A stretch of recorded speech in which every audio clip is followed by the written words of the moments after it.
చెప్పింది చెప్పినట్టుగా జగనన్న చేస్తారని, చెప్పింది చేయని వ్యక్తి చంద్రబాబు నాయుడు అని, అందుకే అతన్ని ప్రజలు నమ్మరని రాజమండ్రి పార్లమెంటరీ నియోజకవర్గ వైఎస్ఆర్సీపీ ఎంపీ అభ్యర్థి డాక్టర్ గూడూరు శ్రీనివాస్ అన్నారు. జగనన్న అంటే నిజం, చంద్రబాబు అంటే మోసం అని రాజమండ్రి అసెంబ్లీ అభ్యర్థి మార్గాని భరత్రామ్ అన్నారు. సోమవారం స్థానిక 48, 44 డివిజన్లో ఎమ్మెల్యే అభ్యర్థి మార్గాని భరత్రామ్, ఎంపీ అభ్యర్థి డాక్టర్ గూడూరు శ్రీనివాస్ స్థానిక వార్డు ఇన్ఛార్జీలతో కలిసి ఇంటింటికి ఎన్నికల ప్రచారాన్ని నిర్వహించారు. ఈ సందర్భంగా మాట్లాడుతూ జగనన్న అందించిన సుపరిపాలన గురించి ప్రతి ఒక్కరూ ప్రచారం చేయాలని, ఆయన ప్రజలకు అందించిన సంక్షేమ పథకాలను వివరించాలని చెప్పారు. దేశంలో ఏ ముఖ్యమంత్రి చేయని విధంగా సంక్షేమ పథకాలను అందించి అభివృద్ధి చేశారని చెప్పారు. జగనన్నకు సంపూర్ణ మద్దతిచ్చి తమను అత్యధిక మెజార్టీతో గెలిపించాలని, ఫ్యాన్ గుర్తుపై 2 ఓట్లు వేయాలని అభ్యర్థించారు. ప్రతిపక్ష పార్టీకి చెందిన ఎమ్మెల్యే నగరాన్ని కనీసం పట్టించుకోలేదని ఎమ్మెల్యే అభ్యర్థి మార్గాని భరత్రామ్ విమర్శించారు.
మీకు అందరికీ నమస్కారం. మీకు 2 విషయాలు చెప్తాను.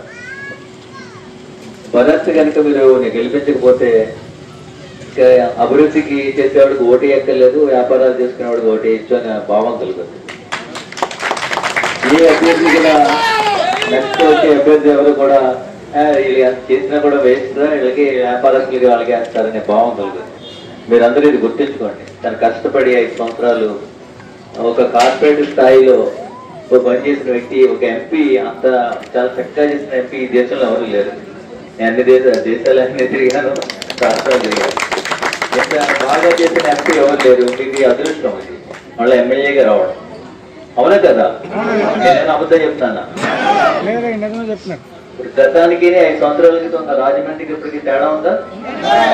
ఈ తేడా ఎవరి వల్ల ఉంది? భరత్రామ్ ఒక మనిషి ఒక ఆయుధంలో పనిచేసి ప్రతి చోటకి తిరిగి సాధించి డబ్బులు 3-4 రోజులు ఉండిపోయాడు అక్కడ. తెలుసు ఏది డబ్బులు తేవడానికి పథకాలు తేవడానికి తిండి నిద్ర మానేసి అక్కడే ఉండిపోయాడు.